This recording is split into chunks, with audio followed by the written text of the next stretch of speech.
1, 2, 3, 4.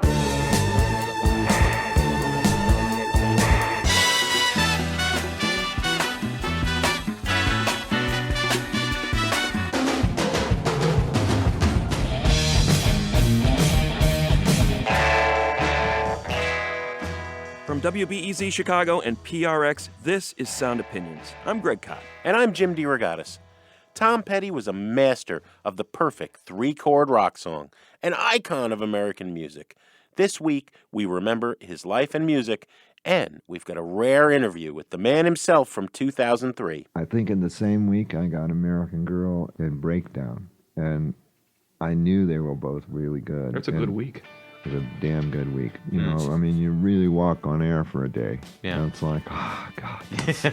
God, that feels good. Celebration of Tom Petty coming up on Sound Opinions.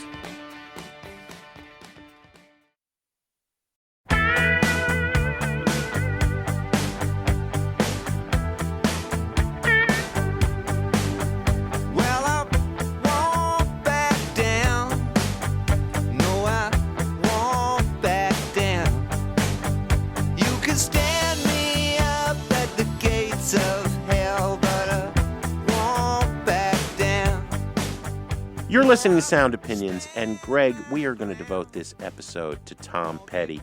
Died at the age of 66 on October 2 in Los Angeles, where he'd been living for a very long time. We had him in the studio for 2 hours talking about music in 2003. We'll be drawing from that interview throughout this show and also giving our own thoughts on a rocker I think we both agree generally underrated. Despite a 40-year career and dozens of songs that resonate with people from all generations. Yeah, absolutely, Jim. I mean, we have an artist who sold 80 million records and is underrated. How is that possible? But I think in some cases it was because Petty, created this very narrow vision of what to him was rock and roll and hewed to it throughout 40 years. Guitar, bass, drums, vocals, and not much else. He wrote about 40, 50 songs that as soon as you write the titles down, you remember what they are. You want to hum a few lines. It's sort of like John Fogerty of Creedence Clearwater Revival. That's a good comparison. This kind of journeyman rocker who ended up writing these songs that really define people's lives. Journeyman is a word that a lot of people frown upon because it just means a workaday person, right, who does a great job but isn't a superstar. I think that's Tom Petty, but mainly because he was so laconic and laid back and kind of just hangdog in a very southern way. Mm-hmm. Born in Gainesville, Florida, grew up there. The southern part never left him. He was very aware of his southern heritage, even though the music he really loved was California pop music. The Beatles, but the Beatles as filtered through the Byrds. I think that Rickenbacker, that chiming guitar sound.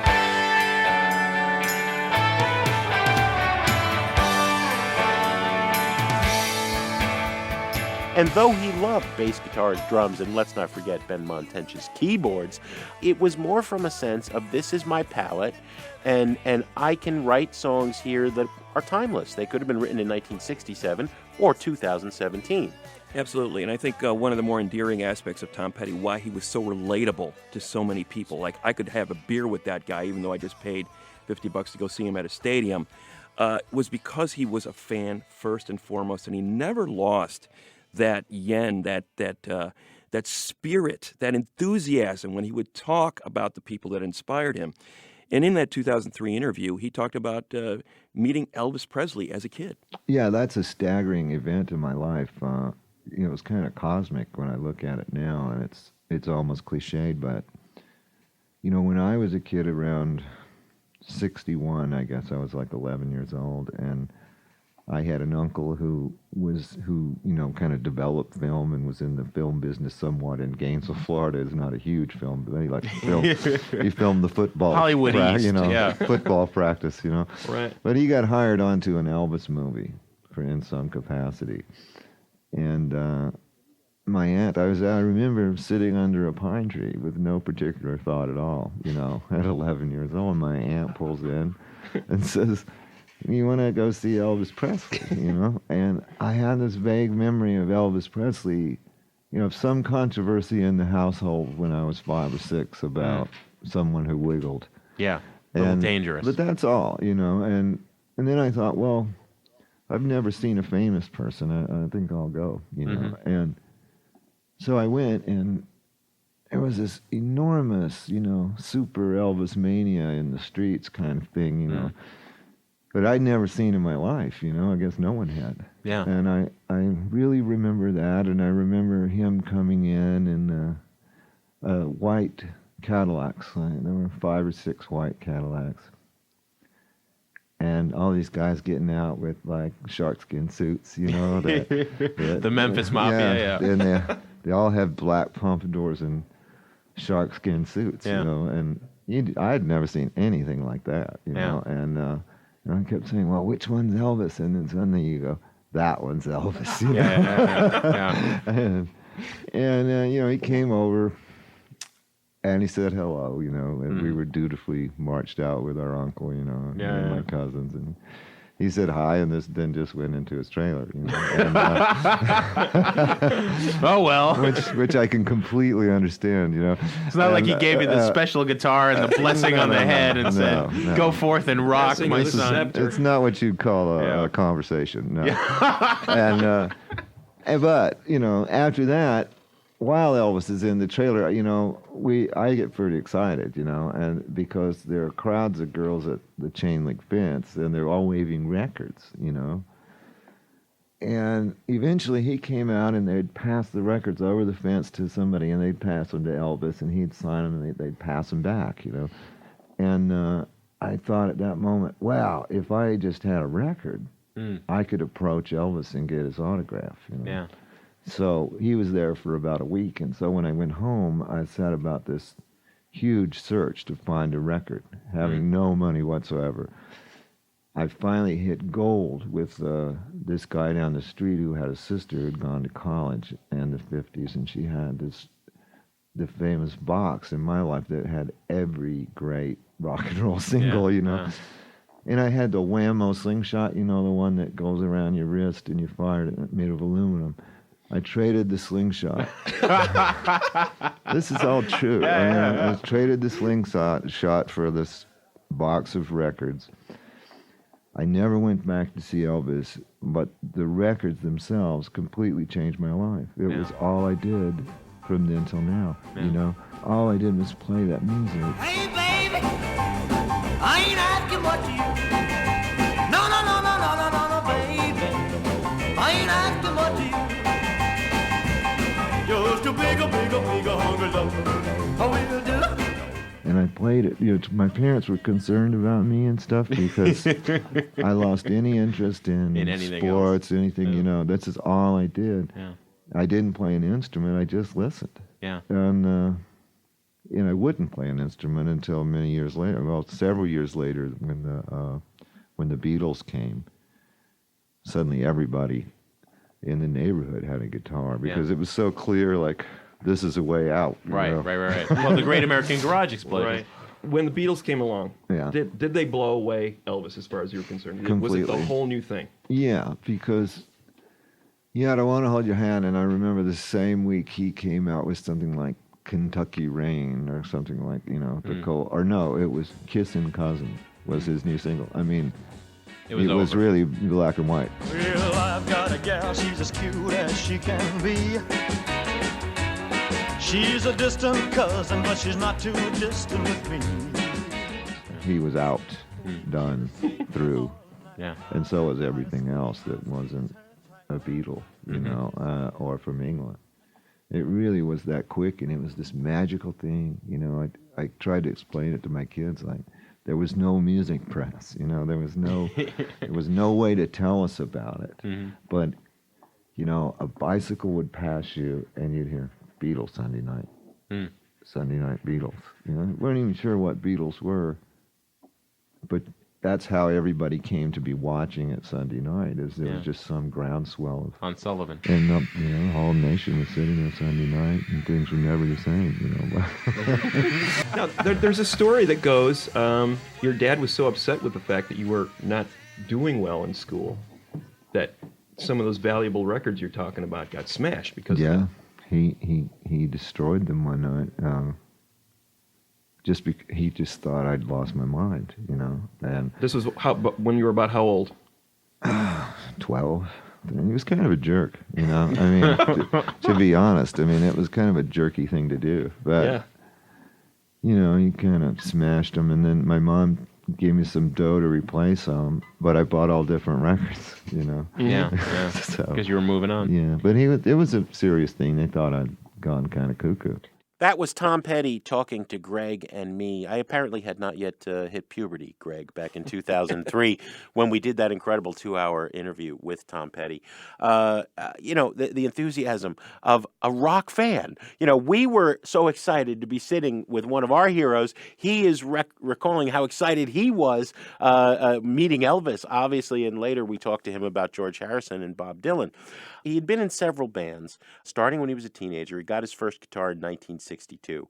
Grew his hair long. His dad, as we heard, did not approve. One band, the Sundowners, in the mid-'60s. Mudcrutch is the first band that I think he was serious about. Got started in 1970. Included two notable members, guitarist Mike Campbell and keyboardist Ben Montench. I live on the west side by the county reservoir. And she lives down on Depot Street behind the city hall. Behind the city hall. But they just could not get it together in the studio. Petty gets a solo deal and he begins recording, and he winds up going back to these two guys he was friends with. They knew the same musical language. We had Ben Montench as a guest on Sound Opinions not long ago. Mike Campbell, the guitarist. The Heartbreakers form around that first record deal. 1976, self-titled debut, Tom Petty and the Heartbreakers. So come on, baby, let's go. Throw you in the rock and roll. Play it on the radio, sounds so right. Call you Beth Crabble. Everybody got the note. Everything is rock and roll's fine. It's rock and roll's fine. It's rock and roll's fine. And they score some singles. Breakdown makes its way on the radio. It's not a huge hit, but Petty is on the map. Unwisely, he had signed a very poor songwriting deal, and much of the money that was due him, he had to fight for years and years to get back. I think the record company didn't quite know how to market Tom Petty at the time, and it was illustrated by that first album cover where they had Tom posing in a leather jacket with a bandolier around his This was new wave. shoulder. That seems to be a running joke in the band's history, that first album cover, and Tom Petty laughed about it in that 2003 interview. How you got I that blame that bandolier? entirely on Stan Lynch, our drummer, the first Heartbreakers drummer. You know, he was wearing this belt of some kind of machine gun shells or something. And, Wow, you that's know, scary. we have a He was photo. kind of a scary guy. Yeah, he still is. And we were. I mean that in with all love and whatever, LA stuff. Stan, you know. But you know, he said, "Oh, here and try this," and he took his belt off and threw it over my shoulder. And you know, the photographer thought, "Oh, hey, that's good. Let's get a couple." And you know, being naive and just hit town sort of thing. Yeah. The new kid That's in the LA. one they're going to You know, use. I went for it, and that's the one they used. Yeah. So forever, I've had to. And you became a punk rock new waver as a result of that image. Just because I had the motorcycle jacket on, and they immediately associated us with punk rock. And there's even a record somebody showed me that came out in 76 or 77, that one side of it's from, you know, some Scandinavian country or something, and one side is Ramones and one side is us, you know. Wow. As if they had, you know. So, and they put us on tours with, you know. But there was still there was a similar value. You guys were stripping away the elaborate. You were getting back to a basic yes, rock sound, absolutely. the basic energy. We all have the same sort of romantic notion about, you know, making things pure again in the world of rock and roll. But, you know, we weren't really what you'd call a punk rock group. I mean, in the classic sense. Yeah. So I always had the feeling that new wave term came up because they didn't know where to put us, and a few others. You know, they didn't really know where to drop us. Right. We weren't Fleetwood Mac, you know, but we weren't the Sex Pistols. So they invented this corny term "new wave," which can mean anything. Right. What did Lester Bangs say about your first album? I can quote it. He said, "These guys are so wet behind their ears. It takes scuba gear to get through side 2."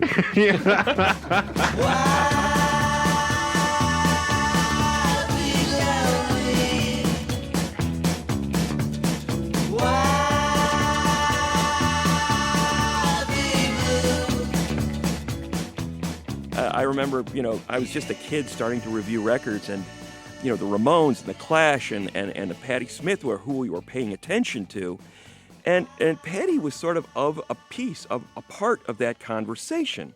Even though I'm not sure he wanted to be part of it, his record company certainly thought, maybe this is a way to market the guy. They certainly looked the part on the cover of that record. But then, as you mentioned, a song like Breakdown, where does that fit in with what's going on now? As I said, minor hit. But I would say with those first couple of records that Petty made around that time, he was very much in the pocket of what became later known as New Wave. He was writing these really terse blasts of unapologetic rock and roll and, bringing a sensibility to it that made it total sense. If he wants to go on tour with somebody like Elvis Costello at the time, who's also viewed as a punk rocker, or Patti Smith, or Mink DeVille, or The Clash, it made total sense. Here's an example of what I'm talking about from the second album, a track called I Need to Know from Tom Petty in 1978. We'll talk at the streets as you may go solo. Good friend of mine say leave him at your back door. I need to know. If you think you're gonna leave, then you better say so. I need to know, because I don't know how long I can hold on. If you're making me wait, if you're leading me on, I need to know. I need to know. Who would have thought that you'd fall for his line? Oh, ever said it's me on the outside. I need to know.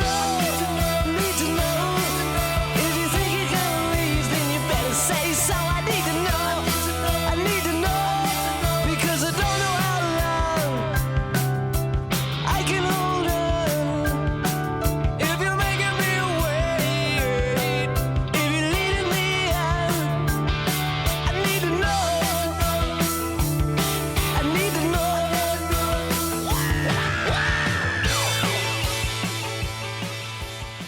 I Need to Know by Tom Petty and the Heartbreakers from their second album, You're Gonna Get It, 1978. What are your memories of Tom Petty and his music? Call and leave us a message on our hotline, 888-859-1800.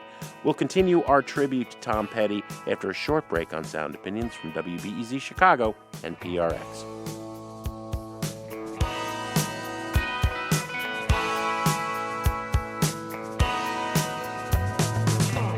Sometimes I don't know why, but this old town just seems so hopeless. I ain't really sure, but it seems I remember the good times with just a little bit more in focus.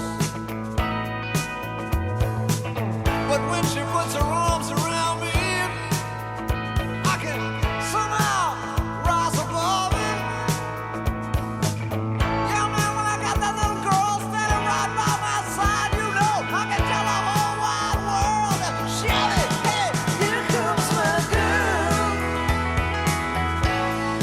Here comes my girl. Yeah, she looks so right. She is all I need tonight. Every now and then I get down to the end of a day, I have to stop. Well, the good old days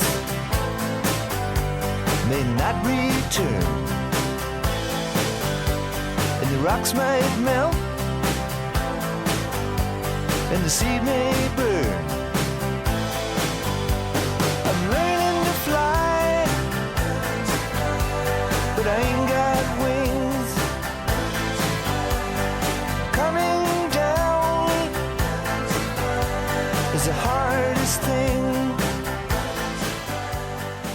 Welcome back to Sound Opinions. I'm Jim DeRogatis. My partner is Greg Kot.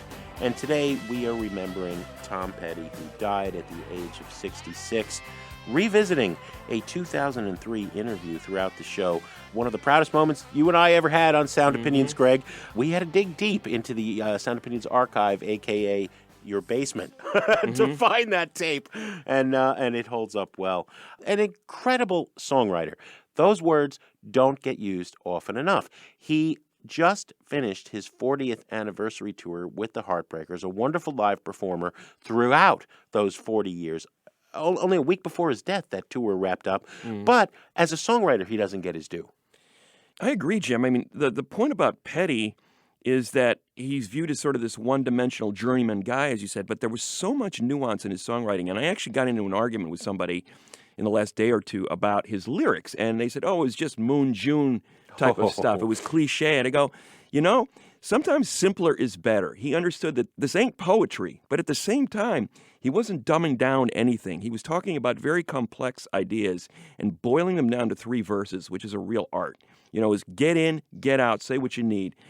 And he was able to distill so much information into those, 12 lines of verse in every song that he wrote, or at least his best ones, that it was astonishing. I'm thinking of a song like A Woman in Love, parentheses, It's Not Me, from the Hard Promises album in 1981. By this point, he was really becoming not only a great hard rocker. I was pointing out the whole association with punk and new wave on his first couple of records. But at this point, his feel for the ballads and the more sensitive material was really coming to the fore. And in A Woman in Love, in 3 verses, he talks about these shifting tides of this guy's emotions. He's ticked off that this girl doesn't love him. He's deeply hurt by it. And then in the 3rd verse, he's starting to express some empathy for her and realizing she's getting into a relationship where the guy really doesn't love her as much as she loves him. So you've got this very complicated 3 relationships in the song, 2 relationships in the song that he's talking about in very nuanced terms. And that 3rd verse kills me every time, where it sort of drops down and he sings about time after time, night after night. She would look up at me and say she was lonely. I don't understand the world today, I don't understand what she needed. He's sort of pointing the finger back at himself. I'm to blame for this. That's a really good point, because few male rock superstars of his generation have written as much from the woman's viewpoint with as much empathy and understanding as he is. We're going to talk about American Girl later, but this is a great example, Greg. His lyrics are spot on, and what a band. I mean, the way that Mike Campbell's guitar fills and Ben Montench's little bits on the keyboards complement the emotional journey that this guy is going through on this song is really amazing, and just created this beautiful, smoky, sensual atmosphere. Well, alright, do what you want. Don't try to talk, don't say nothing. She used to be the kind of woman you have in your home. She could understand a problem. She let the little things go. She's a woman in love.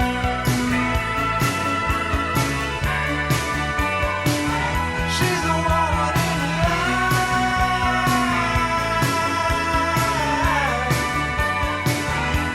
And he's gonna break her heart to pieces. She don't wanna know. She's a woman in love.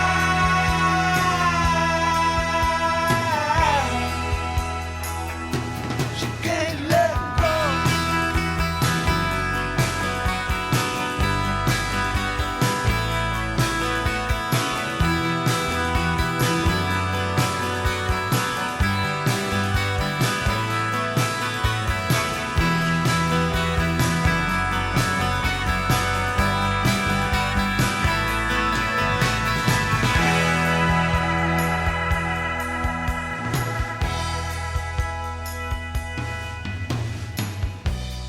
Time after time, night after night, she would look up at me and say she was lonely. I don't understand the world today.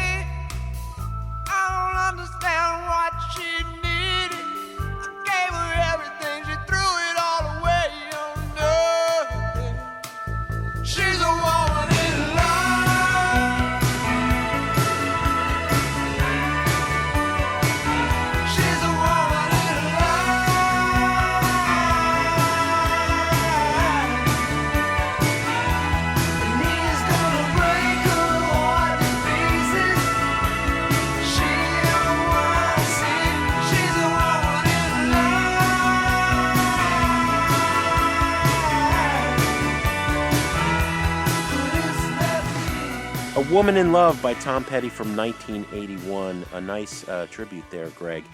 We talked a lot with Tom about songwriting in 2003 when we got to hang with him. I still can't believe we can say that. We got to hang with him for 2 hours talking about music. And I asked, how do you know when you've written a really great song? Because it feels good to you, you know. This just feels really good, and I'm not embarrassed to sing it. You know, I can sing it with confidence and feel good about it, and it does what I want it to do. When I hear it, it takes me somewhere. And it's very hard to define, you know, but you do know when you just wrote one, you know. I mean, you really walk on air for a day. Yeah. And it's like, oh, God, God, that feels good, you know. Yeah. But if you set out to do it, you can never do it, you know. Right. So it's kind of nerve-wracking waiting for it to happen. Can't force it. Yeah. When was the first time that happened? What? You were walking on air after you thought, I've written a song that I can be pretty proud of. I think American Girl when I wrote that, and I think in the same week I got American Girl and Breakdown, and I knew they were both really good. That's a good week. It was a damn good week. That was a damn good week. Baby, break down. Go ahead, give it to me. Break down, honey, take me through the night. Break down, now I'm standing here. Can you see? Break down, it's alright. It's alright. It's alright. I knew that those were good songs. I didn't know if it was just because they were mine and I was way biased, you know. And then the rest of my life, I've tried to get outside of that and Right. you know, not be biased. But it's so hard, you know, Yeah. because you have them, you know, like people describe them like they're your children, you know, and that's not quite true, but they're very important to you. A little bit of you goes into them, you know. So I never take them for granted. And it's just lovely that somebody else besides me wants to hear it. I'm still amazed by that. That was us talking to Tom Petty in 2003. We'll keep hearing parts of that interview throughout this show. Greg, we had a tough time structuring this show because what an extraordinary 4-decade career. So many high points. You know, it's not. We didn't want to just be linear about it, but just look at the accomplishments. I think the first time I saw Tom Petty, it was in 1986, that 60-date world tour where they were opening the Heartbreakers for Bob Dylan and then backing Dylan up. Petty begins to make solo albums in 1989, Full Moon Fever. You know, and to tell the truth, there was never much difference between Tom Petty's solo albums since the Heartbreakers often played on them. But there was, as with the Rolling Stones or the Beatles, a wonderful psychedelic phase to Tom Petty's career. When I wrote about him as a psychedelic artist in my first book, Kaleidoscope Eyes, Turn on Your Mind, History of Psychedelic Rock, people are like, what's Tom Petty doing in here? But listen to the way he expanded the sonic palette on Mary Jane's Last Dance. Last dance with Mary Jane. One more time to kill the pain.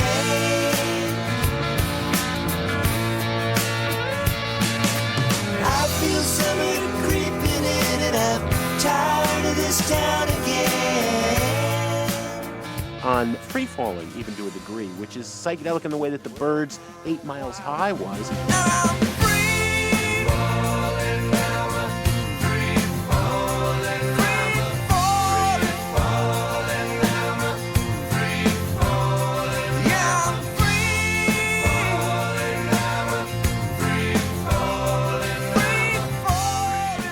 falling. Or, especially, Don't Come Around Here No More. You know, he didn't love video, but who can forget that video of him as the Mad Hatter seducing poor Alice down the rabbit hole of psychedelic rock? Don't come around here no more. Don't come around here no more. Whatever you're looking for. Hey! Don't come around here no more. It came from a love of Revolver, of the psychedelic Byrds. 4 decades, never stopped turning out memorable songs, never stopped pushing himself, even though, as you said, very limited sonic palette, guitar, bass, drums, and keyboards. How much he did with that. We'll talk about the Traveling Wilburys later, too, but it never stopped evolving. Well, the creativity kept flowing. I mean, the faucet was always open with Petty. The great songs kept coming through the decades, and he sustained his relevance. But at the same time, I think what was key to those songs and the fact that they were so emotionally complex, people may not have even realized that because he was able to put across these ideas so directly and in some cases very simply. There was a lot going on in his life. I mean, there was that time in the 80s where he smashed his hand, basically shattered his left hand because he was so frustrated in the recording studio. His house burned down, including all his possessions in the 80s.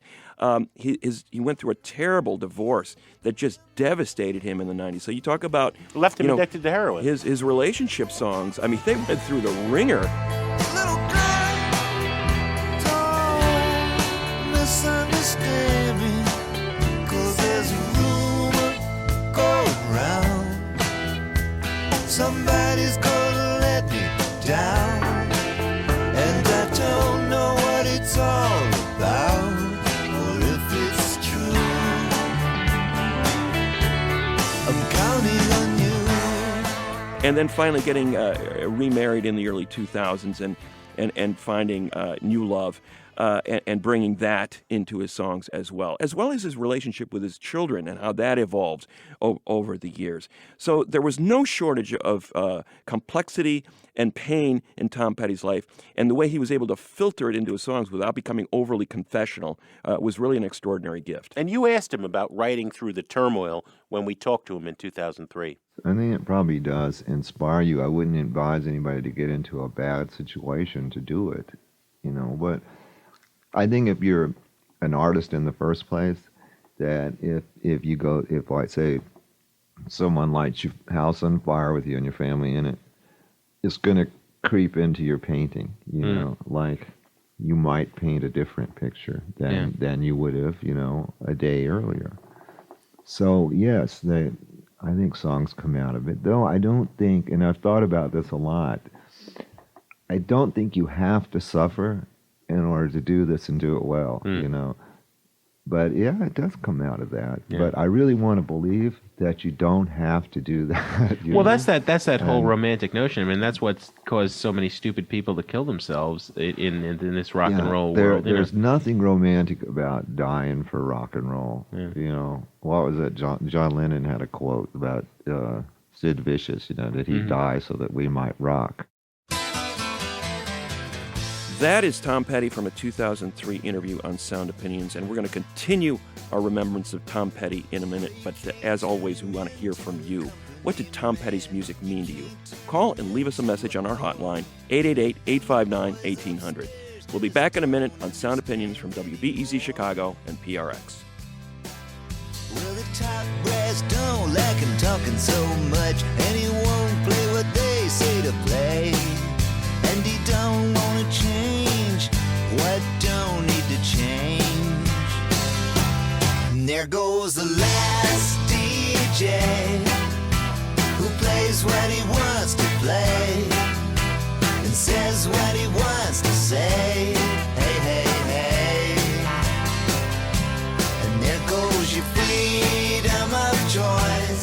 There goes the last human voice. Goes the last DJ. Well, some folks say they're gonna hang him so high, 'cause you just can't do what he did. There's some things you just can't put in the minds of those kids. As we celebrate mediocrity, all the boys...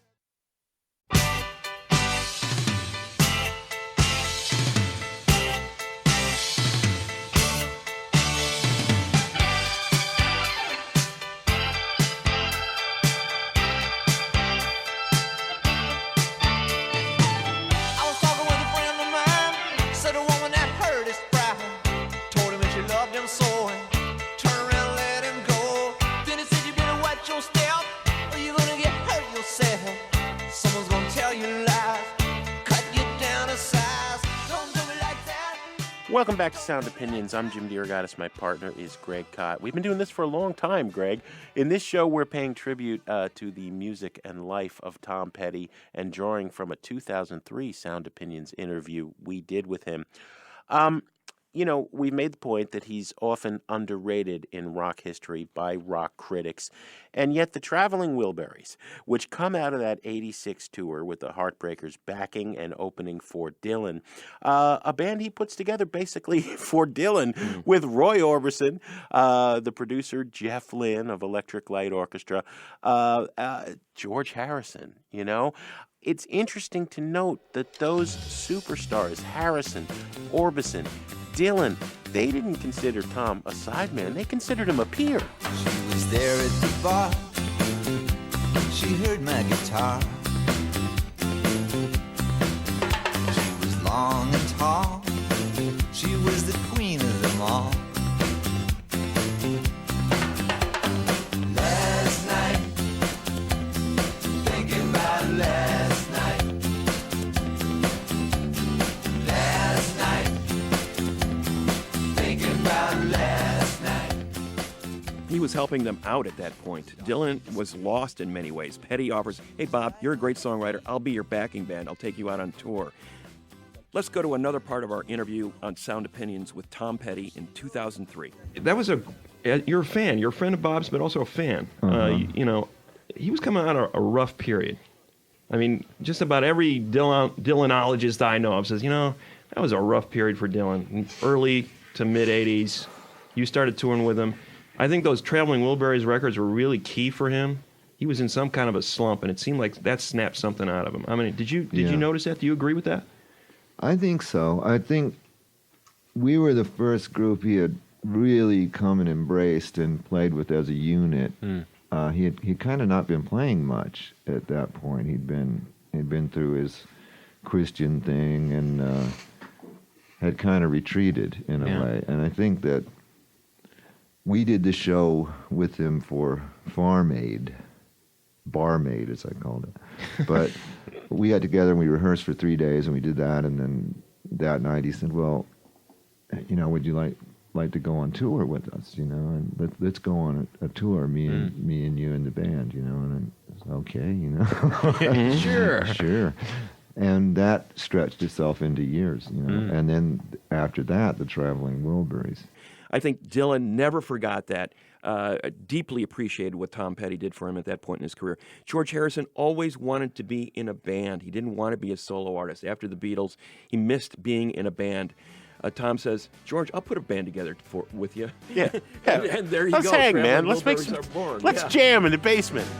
Being beat up and battered around, being sent up and I've been shut down. You're the best thing that I've ever found. Handle me with care. Reputation. Roy Orbison, not part of the conversation for decades. One of the great artists that influenced the young Tom Petty's life, helped give him a final shot at glory before Roy Orbison died a few years later. And here, the Traveling Wilburys was the start of his comeback. I'm so tired of being lonely. I still have some love to give. Won't you show me that you really care? Two albums, 1988 and 1990. Greg, we never asked Tom Petty directly about the Traveling Wilburys. We're sitting talking to him for 2 hours, but he did start talking about his pal George Harrison and their relationship, and it's a moment that was so honest and real that so many listeners, even all these years later, continue to recall it for us. What's the least rock and roll thing you do for fun? The least rock and roll thing. Yeah, you know, like Neil Young has his Lionel Trains, right? Oh yeah, and you I just don't never. know. I don't really have anything like that. I'm thinking like Martha Stewart gardening or something, you know? I do have an interest in gardening. Only in the broadest sense, you know. I like to stand there and tell him where to put the rocks, and Yeah, you don't want to do anything heavy. we do. You picked that up from your pal George Harrison, I bet. Oh, he was far better than me. He actually dug. Yes, he was he in had there. a bulldozer. He'd say, "Come to Maui with me, and we're gonna. I got my new bulldozer, and I'm going to clear like a path through this, I'd be like, Would he George, actually I'm drive not the going bulldozer? to Maui with you in a bulldozer. What? Would actually do that? Would Harrison drive it? Sure he would. He'd get right on the bulldozer and clear, and go through the jungle and clear space to build a shack or whatever he was doing, or he'd build roads and, My God. he was nuts. That's cool. Yeah, he loved the garden, and he knew the name of every flower and every plant you walk by. So did he grow like really great weed? No, he didn't, Because I've heard, actually, we interviewed somebody very close to McCartney once, and they said McCartney had 2 full-time botanists who were just devoted to growing his pot. Well, maybe, but I To me, that's the definition of success. George wasn't really a pothead, Yeah. He wouldn't say no necessarily, but only on occasion. And but he really loved flowers, Yeah. I mean, he walked by. I remember we were going by some plant once, and he said, "Tom, look at this," because I have pictures of these in my wallet. That's so uncool that it's like the coolest thing ever. That's the thing. That was a little bit more of Tom Petty from our 2003 interview with him on Sound Opinions. Jim, I think the only appropriate way to go out in a tribute to Tom Petty is to play some of the music that we love so much. And it's been hard to Oh, my choose goodness. just a few songs we're going to highlight. There are obvious choices. There are not so obvious ones. He wrote a raft of great songs. The deep cuts in the Tom Petty catalog are legion. You could just live among those less celebrated songs because I think they're so high quality. One of the late career albums in Tom Petty's catalog that I keep turning to as one of his underrated classics is the Echo album from 1999. It was written in the aftermath of that brutal divorce that I talked about. It really affected Tom in a profound way, to the point where he was people didn't even recognize him. He was not taking care of himself. He was apparently hooked on heroin for a while. He was a lonely, lost soul for a good period of time in the late 90s, and the Echo album was written in the aftermath of that. So when we talk about Tom Petty as a lyricist, as a guy who could get to the emotional core of a relationship, I think the Echo album is a great example of it, and the song specifically, "Room at the Top" from that record. Now, again, this is a song that some fans interpret as a celebratory one. I got a room at the top of the world tonight, and I ain't coming down. And people are looking at that like, well, he's made it. He's gotten through this tough moment. And I see it as a guy who's just isolating himself from everything that he knows. And no, I ain't coming down. It means like I'm going to be out here alone for the rest of my life. I'm not going to know anybody. And it is really like almost a cry for help in some ways. It's just a brutal song in many ways, and at the same time, beautifully done. One of his most intimate performances, one of the most vulnerable performances in Petty's career. So people who say, Petty's greatest hits, they were, 70s, 80s, he started petering out by the 90s, haven't heard some of this late period work and spent the time with it that it deserves. That Echo album from 1999, I still point to it as a classic, and "Room at the Top" is a great Tom Petty song. I got a room at the top of the world tonight.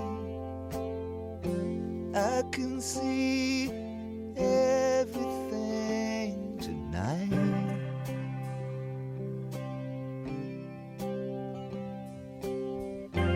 I got a room where everyone can have a drink and forget those things that went wrong in their life.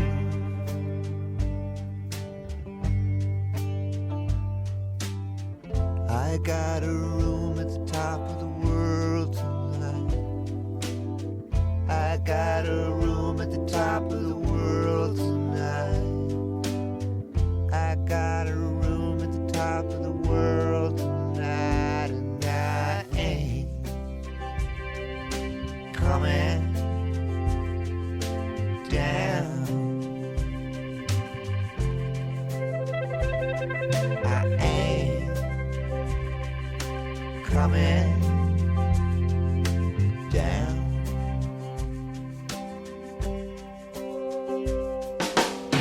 I got someone who loves me tonight. I got over the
Room at the Top from Tom Petty from 1999 on Sound Opinions. Jim, what do you want to focus on from Tom Petty's career? Greg, we've got to wrap up this show. It seems like we could go on for hours. Tom Petty dead at the age of 66.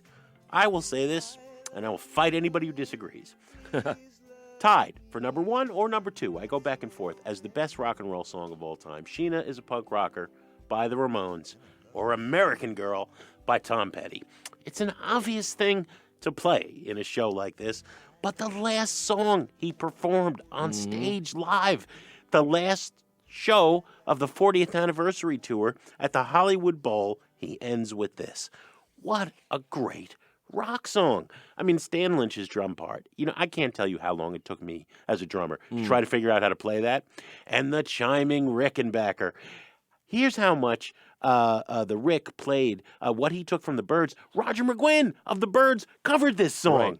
Jonathan Demme in his final film. It's the centerpiece of the song, just as it had been in Silence of the Lambs. Cameron Crowe used it in so many films. And it's from a girl's viewpoint. She was an American girl, raised on promises, couldn't help thinking there was a little more to life, you know, somewhere else. It was a great big world, lots of places to run to. If she had to die trying, she had one little promise she was going to keep. What is that promise? He doesn't spell it out. Yeah. It is the essential message at the heart of all great rock and roll. Carpe diem, live now, seize the moment. We're alive. Let's celebrate. What a tremendous song. We had Petty's longtime keyboardist, Ben Montench, on Sound Opinions earlier this year. He talked about the first time he heard this song. He had American Girl, and somebody told me, I don't remember who, yeah, he's got this new song, maybe Mike told me, he's got this new song, and a lot of it doesn't rhyme. And if you think about that first verse, it just doesn't rhyme. I thought, well, that's cool. Yeah. And I came in, and they had cut the track. It's kind of an odd sound, and Mike had already put that synthesizer at the beginning that goes, that leads it in. Yeah. I'm like, wow, this is fantastic. And then I realized, oh, this is called American Girl. It's right today is July 4th, 1976. It's actually the bicentennial. Yeah. And we're recording a song with American in the title. That's interesting. Yeah. You know, I wonder if anybody will ever hear it. Yeah. Well, she was an American girl, raised on promises. She couldn't help thinking that there was a little more to life somewhere else. After all, it was a great big world with lots of places to run to. Yeah, then she had to die trying. She that one little promise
Tom Petty, American Girl. I can't think of a better way, Greg, to pay tribute to this great artist, dead at the age of 66.